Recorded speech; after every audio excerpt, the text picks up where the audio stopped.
എല്ലാവർക്കും ഫുട്ബോൾ ടോക്കിൽ പുതിയൊരു എപ്പിസോഡിലേക്ക് സ്വാഗതം. Brazil team world cup qualification മത്സരങ്ങളിൽ തട്ടിമുട്ടി പോകാൻ തുടങ്ങിയിട്ട് കുറച്ച് കാലമായി.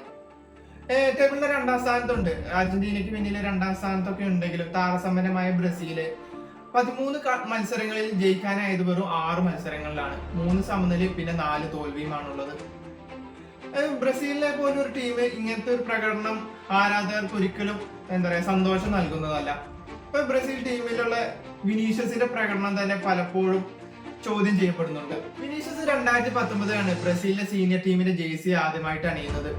അവിടുന്ന് ഇങ്ങോട്ട് 6 വർഷത്തിന് ഉള്ളിൽ ബ്രസീലിന് വേണ്ടിയിട്ട് ഗോൾ സ്കോർ ചെയ്യാൻ കഴിഞ്ഞത് വെറും 6 ഗോളുകൾ മാത്രമാണ്. നോക്കണം, 6 വർഷത്തിനിടയിൽ ഗോൾ സ്കോർ ചെയ്യാൻ കഴിഞ്ഞത് 6 എണ്ണം മാത്രം. അപ്പൊ വിനീഷ്യസ് ആണെങ്കിൽ നിലവിൽ റയൽ മാഡ്രിഡിന്റെ പ്ലെയറായ വിനീഷ്യസ് റയൽ മാഡ്രിഡിന് വേണ്ടി മികച്ച പ്രകടനം പുറത്തെടുക്കുന്നുണ്ട്. ഗോളുകൾ അടിക്കാനും ഗോളുകൾ അടിപ്പിക്കാനും അതേപോലെ ചാൻസുകൾ ക്രിയേറ്റ് ചെയ്യാനും ഒക്കെ കഴിയുന്നുണ്ട്. പക്ഷെ ബ്രസീലിലെ ജേഴ്സിയിലേക്ക് എത്തുമ്പോൾ ഇതെല്ലാം വിനീഷ്യസ് മറക്കുകയാണ്. ഈ ഒരു ചീത്തപ്പേര് വിനീഷ്യസ് കേൾക്കാൻ തുടങ്ങിയിട്ട് കുറെ കാലമായി, നാള് കുറെ ആയിട്ടുണ്ട്. അപ്പൊ ആ ഒരു ചീത്തപ്പേരിന്റെ ഒരു കുറച്ച് ഇന്നലത്തെ കളിയിൽ കൊളംബിയക്കെതിരെയുള്ള മത്സരത്തിൽ വിനീഷ്യസ് എടുത്ത് കുറയ്ക്കുകയാണെന്ന് പറയാം. കാരണം വിനീഷ്യസ് ഇന്നലെ മികച്ചൊരു പ്രകടനം തന്നെ പുറത്തെടുത്തു. റഫീനിയുടെ ഗോളില് ആദ്യം 6ാം മിനിറ്റിലെ റഫീനിയുടെ ഗോളില് മുന്നിലെത്തി ബ്രസീലിനെ 44ാം മിനിറ്റില് ഡയസിന്റെ ഗോളില് സമനില പിടിക്കുന്നുണ്ട് കൊളംബിയ.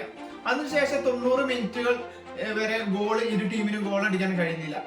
10 മിനിറ്റിന്റെ ഒരു ഇഞ്ചുറി ടൈമാണ് സെക്കൻഡ് ഹാഫിൽ നൽകുന്നത്. ആ ഒരു 10 മിനിറ്റ് കഴിയാൻ വെറും സെക്കൻഡുകൾ ബാക്കി നിൽക്കുകയാണ് വിനീഷ്യസ് അവിടെ ഗോൾ സ്കോർ ചെയ്ത് ബ്രസീലിനെ വിജയത്തിലേക്ക് എത്തിക്കുന്നത്. അതൊരു പ്രതീക്ഷയാണ്. ബ്രസീൽ ആരാധകർക്ക് വിനീഷ്യസിലുള്ള ഒരു പ്രതീക്ഷ ഉയർത്തുകയാണെന്ന് തന്നെ പറയാം.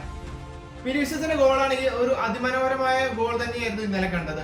റഫീനിയിൽ നിന്ന് പന്ത് സ്വീകരിക്കുന്നു, അതേപോലെ ബോക്സിന്റെ പുറത്ത് നിന്നിട്ട് അവിടുന്ന് ഒരു ബുള്ളറ്റ് ലോങ് റേഞ്ച് ഷോട്ടിലൂടെ അവിടെ ഒരു ഗോൾ കണ്ടെത്തുകയാണ്. അവിടെ ബ്രസീൽ ആരാധകരെന്നല്ല, ഇരു ടീമിന്റെ ആരാധകരും സമനില മാത്രം അല്ലെങ്കിൽ മത്സരം സമനിലയാകും എന്ന് തന്നെ പ്രതീക്ഷ ഇങ്ങനെ നിൽക്കുമ്പോഴാണ് 99ാമത്തെ മിനിറ്റില് വിനീഷ്യസ് ഗോൾ നേടി ബ്രസീലിനെ വിജയത്തിലെത്തിക്കുന്നത്.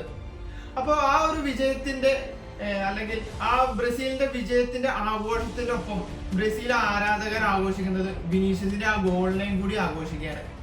മത്സരത്തിൽ മാൻ ഓഫ് ദി മാച്ചായി വിനീഷ്യസിനെ തെരഞ്ഞെടുക്കുമ്പോൾ ആരാധകർക്ക് അവിടെ ഒരു പ്രതീക്ഷ കൂടിയാണ്. കാരണം വിനീഷ്യസിന്റെ ഒരു തിരിച്ചുവരവിന് കൂടിയാണ് ആരാധകർ പ്രതീക്ഷിക്കുന്നത്.